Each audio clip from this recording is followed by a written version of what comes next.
ఉందని చెప్పి ఆ రోజు మేము రెగ్యులరైజ్ చేయాలని చెప్పి నిర్ణయించినాం.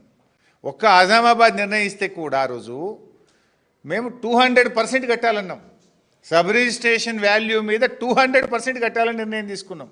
అంటే మీకు బాగా అర్థం కావాలి, ప్రజలకు అర్థం కావాలంటే అక్కడ ఒక గజం 100 రూపాయలు ఉందనుకోండి, 100 రూపాయలు సబ్ రిజిస్ట్రేషన్ కార్డ్ వాల్యూ, మనం రిజిస్ట్రేషన్ ఆఫీస్లో పోయి ఫీజు కడతాం కదా, ఆ కార్డ్ వాల్యూ 100 రూపాయలు ఉందనుకోండి, ఆ రోజు 200 రూపాయలు రాష్ట్ర ప్రభుత్వానికి కడితే మీకు ఆ భూమిని ఫ్రీ హోల్డ్ చేస్తాము అని ఆనాడు బీఆర్ఎస్ ప్రభుత్వం నిర్ణయం తీసుకుంది.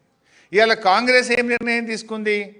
అదే 100 రూపాయలు రిజిస్ట్రేషన్ కార్డ్ వాల్యూ ఉంటే మీరు 30 రూపాయలు కట్టండి చాలు మీకు ఫ్రీ హోల్డ్ చేస్తాము అంటుంది కాంగ్రెస్ పార్టీ. అంటే ఎంత లుక్సాన్ అవుతుంది గవర్నమెంట్ ఖజానాకు?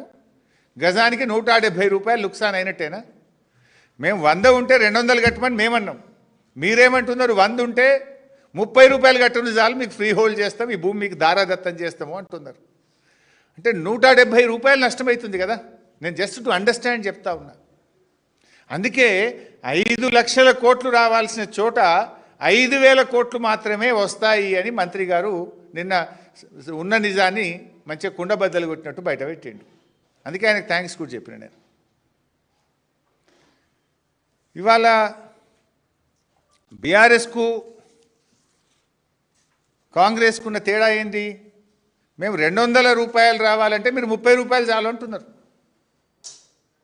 ఇది రాష్ట్ర ప్రభుత్వ ఖజానాకు తీరని నష్టం చేస్తూ ఉన్నారు మీరు. ఇందులో ఇంకా గమ్మత్ ఏంటంటే, ఎంత అసలు కొద్దిగానే ఉండాలి వాళ్ళకి ప్రభుత్వం నడపడానికి. వారం రోజుల్లోగా అప్లికేషన్లు పెట్టాలన్నట, వారం రోజుల్లోగా టీజీఐసి అప్లికేషన్లను పరిశీలించాలన్నట, అవతల వారం రోజుల లోపలనే అధికారుల కమిటీ దానికి అనుమతి ఇవ్వాలన్నట, అనుమతి ఇచ్చిన 45 రోజులనే పైసలు కట్టాలన్నట. అంటే మొత్తం 2 నెలల కుల్లా అయిపోవాలన్నట. 2 నెలలు ఏంది ఇంత ఆగము? వారం రోజుల్లో అనుమతి, వారం రోజుల్లో మీరు డిమాండ్ నోటీస్ ఇస్తారు, 45 రోజుల్లో పైసలు కట్టాలనా? 2 నెలల్లో మొత్తం స్కామ్ ఖతం చేయాలనుకుంటున్నారా? ఈ 5 లక్షల కోట్లను మింగాలనుకుంటున్నారా? ఎందుకు అంత ఆగమాగం? ఇంత వేగంగా చేస్తున్నారు అని నిన్న మేము అడిగితే దానికి సమాధానం రాలే. ఏంది వారం రోజులు 45 రోజుల్లోగా డబ్బులు కట్టాలని, 2 నెలల్లోగా దీన్ని పూర్తి చేయాలనే దాని వెనుక ఉన్న నిగూఢం ఏంటి అని నిన్న బీఆర్ఎస్ అడిగింది. దానికి మీరు సమాధానం చెప్పలే. ఈ భూములు మార్కెట్లో వేలం వేస్తే 5 లక్షల కోట్లు వస్తాయి కదా అని మేము సూటిగా అడిగినాం. ఎందుకు వేలం వేస్తలేరు, ఎందుకు 30%కే 5,000 కోట్లకే కట్టుబెడుతున్నారు అంటే దానికి సమాధానం రాలే.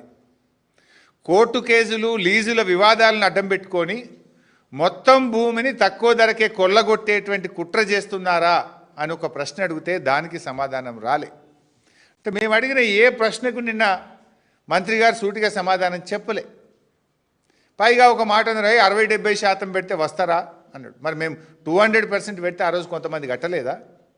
పక్క రాష్ట్రాల్లో 50% భూమి తీసుకొని మిగతా 50% చేస్తలేరా?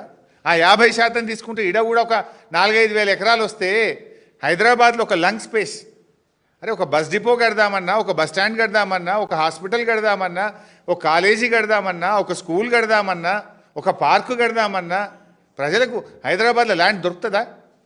అన్నా నువ్వే మాట్లాడినావు కదా, నీ నోరా మోరా? మేము శ్మశాన వాటికకు బొందలగడ్డ కూడా జాగ ఉండదని మాట్లాడినావు కదా. ఇవాళ నువ్వు బొందలగడ్డ కూడా జాగ లేకుండా గజాలు కూడా ఎందుకు అమ్ముతున్నావు మిస్టర్ రేవంత్ రెడ్డి?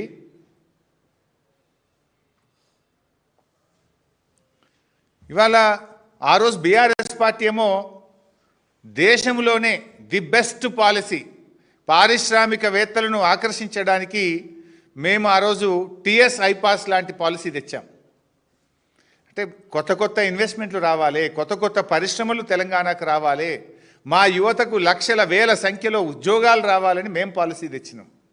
కాంగ్రెస్ ఏం పాలసీ తెస్తుంది? భూములు అమ్మడానికి హిల్ టీపీ పాలసీ తెస్తుంది. ఉన్న భూములు తెగనమ్మడానికి ఈరోజు హిల్ టీపీ పాలసీ తెస్తున్నారు. కాంగ్రెస్కు బీఆర్ఎస్కున్న తేడా ఇది. బీఆర్ఎస్ ఏమో పెట్టుబడులను ఆకర్షించింది, ఇండస్ట్రీస్ తెచ్చింది, ఉద్యోగాల కల్పన చేసింది. కాంగ్రెస్ ఏం చేస్తుంది?